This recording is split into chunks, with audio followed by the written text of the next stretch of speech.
Եղել է, որ նեղանաք Տիկին Դևոյանից եւ չասեք նրան դրա մասին։ Չի եղել։ Իսկ եղել է, որ նեղանաք եւ ասեք։ Եղել է։ Եղել է, որ չհասկանաք ձեր դստերը կամ չընդունեք իր որևէ որոշում կարծիք։ Եղել է, որ չեմ հասկացել,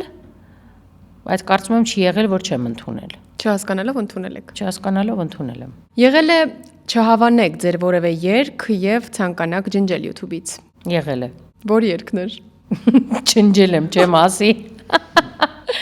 Չէ, ոչ թե երգը չեմ հավանել, այլ ուղղակի տեխնիկական խնդիրներ է եղել եւ ելույթը չեմ հավանել, ջնջել եմ, այո։ Եղել է մինչև մտերմությունը որևէ գոլեգա արտիստին հերվից չսիրեք կամ սխալ կարծիք ունենաք իր մասին։ Չէ, եղել է ուղղակի չեմ ճանաչել մարդուն, երբ ճանաչել եմ, հասկացել եմ, որ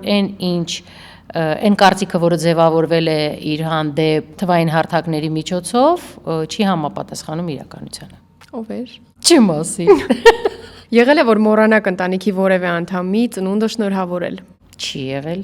Եղել է, որ գումարի պատճառով հրաժարվեք որևէ նախագծից կամ համագործակցության առաջարկից։ Եղել է։ Ինչ նախագիծ էր։ Նենց չի, որ քիչ են եղել տենց նախագծերը, թե ինչ որ մի բան զգացել եմ, որ չի համապատասխանում եւ ինձ չի գոհացնում, հրաժարվել եմ։